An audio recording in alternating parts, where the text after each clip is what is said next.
Assalamualaikum warahmatullahi wabarakatuh.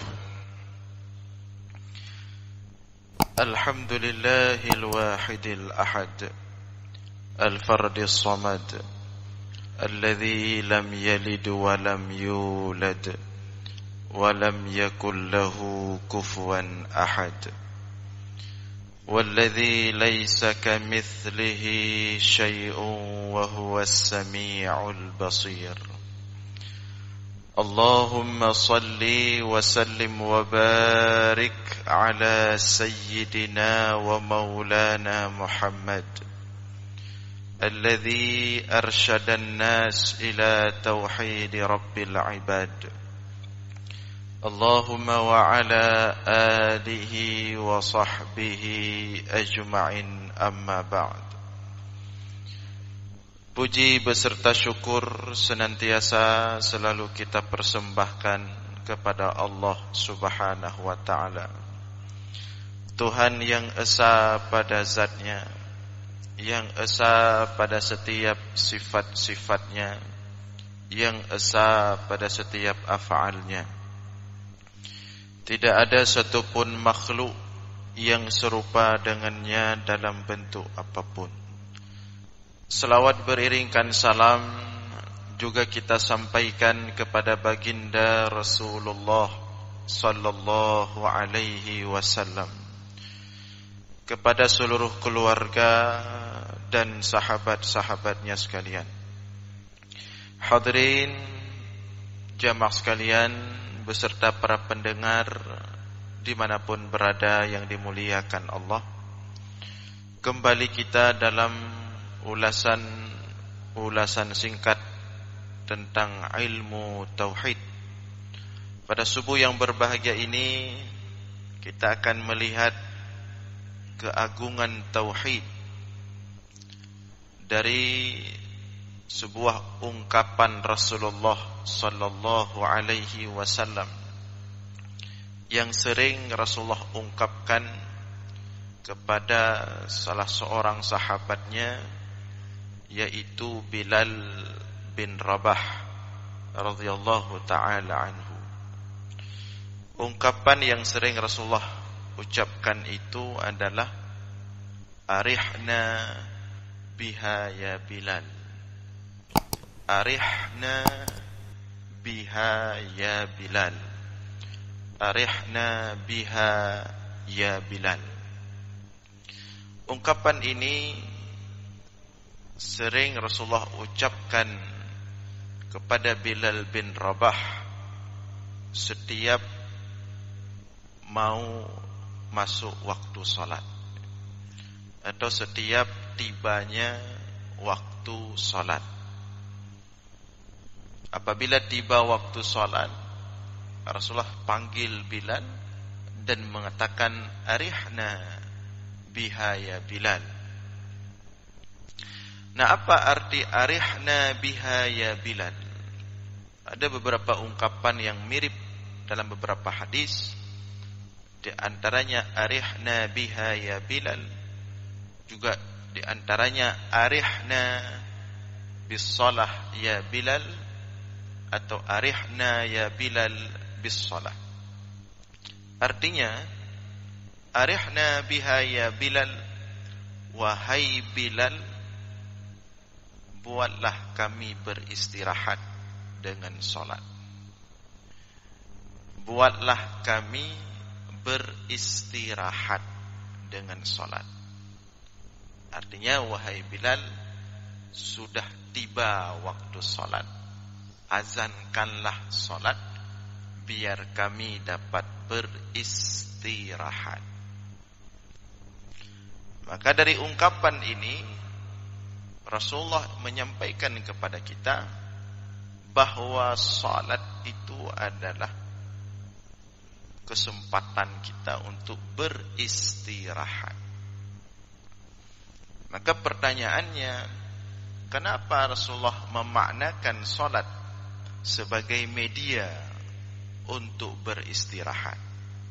Sampai Rasulullah mengatakan kepada Bilal ketika waktu salat tiba, wahai Bilal, azanlah buat kami dapat beristirahat. Maka untuk menjawab pertanyaan itu, kita harus memahami hakikat salat dan apa yang dikandung oleh salat. Setelah kita melihat dan membaca penjelasan para ulama dan praktek Rasulullah sallallahu alaihi wasallam, maka salat itu adalah hubungan perjumpaan seorang hamba dengan Allah. Ketika kita berjumpa dengan orang pintar, orang cerdas, pintar sekali, hebat, pintar sekali, maka biasanya ketika kita berjumpa dengan orang pintar tersebut, kita suka berbicara, suka bertanya, karena dia banyak pengetahuannya, dia banyak ilmunya. Kita suka bertanya, berdiskusi. Nah, ketika dia menyampaikan ilmu-ilmunya, kita merasa tenang bahwa selama ini banyak hal-hal yang tidak kita ketahui, banyak hal-hal yang kita bodoh di situ, sudah ada jawaban-jawabannya dari orang pintar tersebut. Tenang kita, senang, bahagia. Ketika kita berjumpa dengan orang yang punya kekuasaan, orang besar, pejabat tinggi, atau pemimpin besar, kita juga suka berbicara. Jumpa sama wali kota, jumpa sama gubernur, jumpa sama presiden, jumpa sama pejabat-pejabat.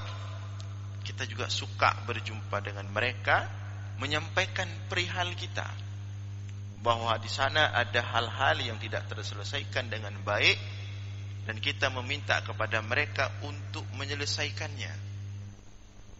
Setelah kita berbicara dengan mereka dan mereka menanggapinya, ada ketenangan dalam hati, ada kebahagiaan, ada kesenangan.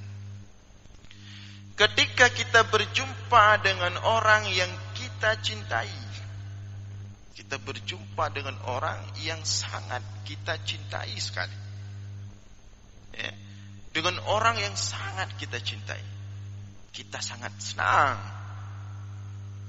mencurahkan seluruh apa yang kita rasakan, ingin berbicara secara khusus, menceritakan, ingin menyatu, ingin seandainya tidak habis-habis kita berbicara, mencurahkan, curhat, berjumpa dengan orang yang sangat dekat dengan kita, berjumpa dengan orang yang sangat kita cintai, berjumpa dengan orang yang sangat mencintai kita. Maka ingin rasanya kita berbicara sebanyak-banyaknya, mencurahkan sebanyak-banyaknya, curhat sebanyak-banyaknya. Nah, yang kita jumpai ketika sholat itu maha pintar daripada seluruh orang yang pintar di dunia ini. Allah Al-Alim. Yang kita jumpai dalam sholat, raja daripada seluruh raja-raja, Maliki Yaumiddin, pemimpin seluruh pemimpin, Maliki Yaumiddin. Yang kita jumpai dalam sholat adalah zat yang lebih mencintai kita daripada ibu yang telah melahirkan kita. Allahu Akbar. Yang kita jumpai dalam solat maha besar, lebih besar dari segala-galanya, di atas segala-galanya. Tidak ada yang lebih besar dari Allahu Akbar. Inilah kenapa kemudian Rasulullah mengatakan, wahai Bilal, arihni ya Bilal, arihna ya Bilal, wahai Bilal, cepat-cepat azan. Biar kita beristirahat, biar kita berjumpa dengan Allah. Setelah kita capek menghadapi kehidupan dunia yang penuh dengan persoalan, penuh dengan masalah, penuh dengan cobaan, penuh dengan tugas-tugas, beban-beban. Begitu tiba waktu salat, cepat-cepat wahai Bilal, buat kami dapat beristirahat untuk berjumpa dengan Allah dan menyampaikan seluruh perihal ini kepada Allah Subhanahu wa ta'ala. Maka Syekh Waliullah Ad-Dahlawi dalam kitab Hujjatullah Al-Balighah mengatakan ada 3 makna besar daripada hakikat solat. Yang pertama, beliau mengatakan hakikat solat bahwa kita sedang berada di depan kebesaran Allah. Kita sedang berada di hadapan kebesaran Allah yang maha besar. Tidak ada satupun makhluk yang lebih besar darinya. Maka ketika kita berada dalam solat, kita sedang berada di depan kebesarannya.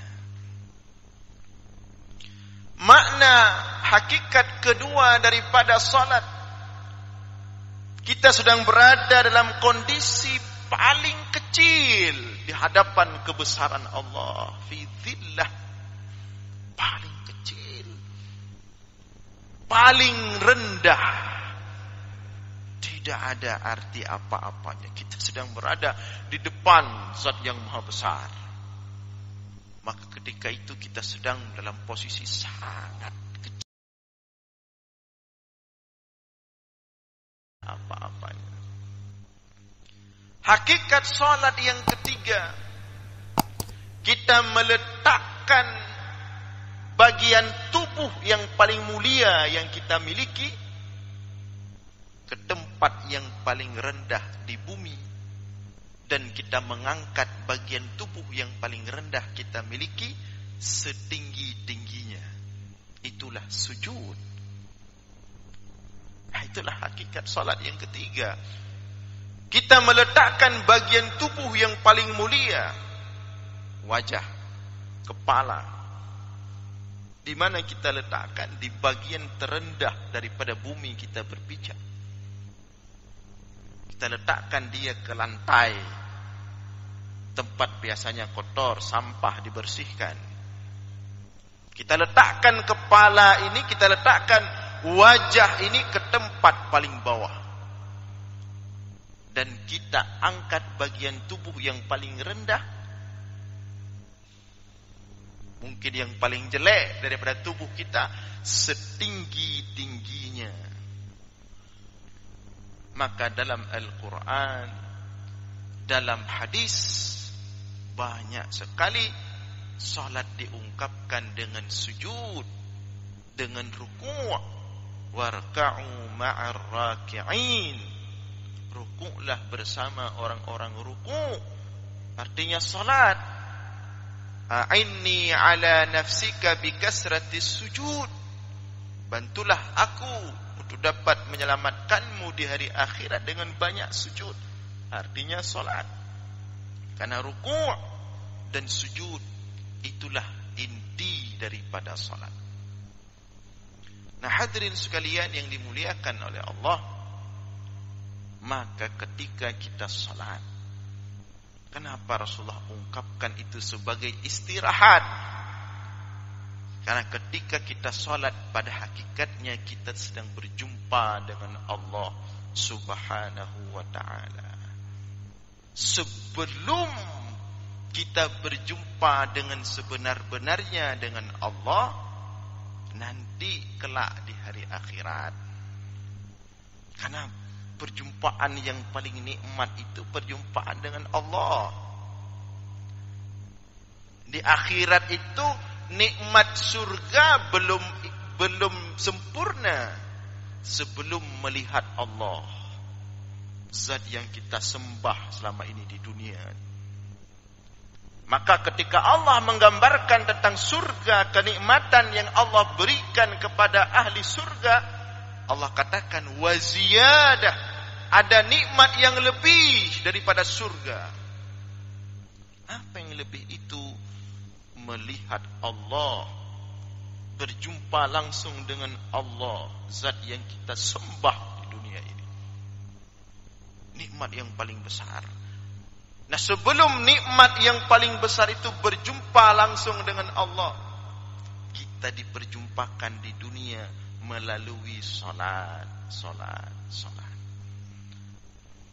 Maka Rasulullah mengatakan, innakum satarawna rabbakum yawmal qiyamah in istata'tum alla tughlabu min salatin qabla tulu'il fajri wa qabla ghurubiha faf'alu. Kata Rasulullah, kalian nanti akan berjumpa dengan Allah. Kalian nanti akan melihat Allah langsung.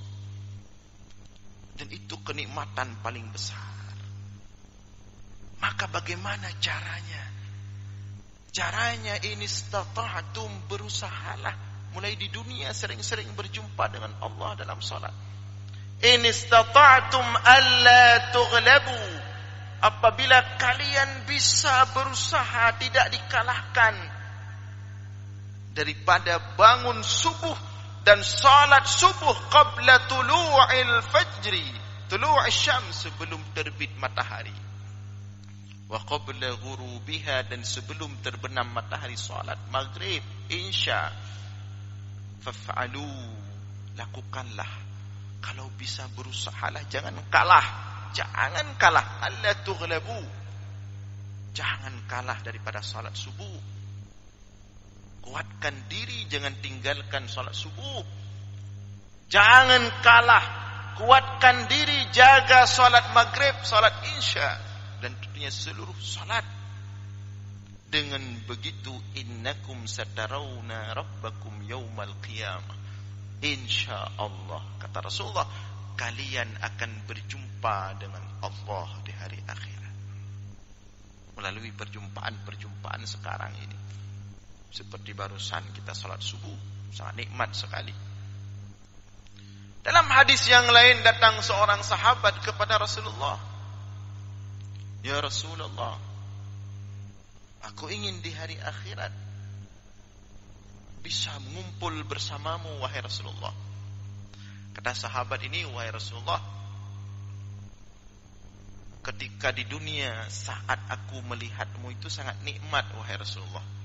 Kata sahabat, ya, tidak ada nikmat terbesar selain aku melihatmu, wahai Rasulullah, di dunia ini. Aku ingin berkumpul bersamamu di akhirat. Sepertinya aku tidak nikmat kalau masuk surga tapi tidak duduk bersamamu. Maka tentu posisi Rasulullah adalah posisi paling dekat dengan Allah. Kata Rasulullah kepada sahabat ini, kalau kamu pengen masuk surga dan satu jamaah bersamaku, seperti ini Rasulullah di depan, kita di belakang. Dan di dunia kita nggak lihat Rasulullah, cuma membayangkan berselawat, nanti langsung lihat langsung Rasulullah di depan. Bagaimana caranya? Rasulullah mengatakan, a'inni ala nafsika bikasratis sujud. Bisa. Caranya adalah bantu aku. Bagaimana caranya? Bantu aku agar bisa memposisikan kamu satu jamaah, nanti kita bersama-sama. Bagaimana caranya? Bantu aku agar bisa memposisikan kamu di situ. Bikasratis sujud, dengan banyak sujud, artinya banyak-banyak salat. Inilah hakikat salat yang isinya pengagungan kepada Allah, yang isinya kebesaran Allah. Maka salat itu adalah istirahat bagi orang-orang beriman, karena dia berjumpa dengan Allah, bukan beban. Tapi masih banyak di antara kita orang-orang beriman yang masih menganggap salat itu beban, berat. Padahal Rasulullah mengajarkan kepada kita, Salatlah istirahat kita. Salatlah waktunya kita beristirahat. Karena kita berjumpa langsung dengan Allah. Maka dengan demikian, insya Allah, kajian tauhid kita ke depan, kita akan membuka nilai-nilai tauhid. Kita akan membuka keagungan Allah dalam salat. Mulai daripada syarat-syarat salat, mulai daripada azan, syarat-syarat sah salat, bersuci, menghadap kiblat, mulai daripada takbir, membesarkan Allah, kemudian hasil daripada salat yaitu taslim, mendapatkan kedamaian, kebahagiaan. Nah, itulah hakikat salat. Maka dalam fikih, salat itu didefinisikan af'alun wa aqwalun muftatahatun bitakbir wa mukhtatamatun bitaslim. Salat itu adalah perbuatan-perbuatan, perkataan-perkataan, ucapan-ucapan yang dimulai dengan takbir, membesarkan Allah, tauhid, mengagungkan Allah, dan diakhiri dengan taslim, buah daripada tauhid, at-taslim, kedamaian, ya, kenikmatan, kebahagiaan, cinta. InsyaAllah pertemuan-pertemuan ke depan kita akan terus membahas nilai-nilai tauhid daripada salat, dan tentunya kewajiban-kewajiban lain dari dalam Islam, dalam syariat. Karena pada hakikatnya semua amalan, semua syariat adalah percikan cahaya daripada ketauhidan kepada Allah Subhanahu wa taala. Mudah-mudahan ada manfaat. Demikian yang dapat kami sampaikan. Aqulu qauli hadza wa astaghfirullah li wa lakum. Wassalamu alaikum warahmatullahi wabarakatuh.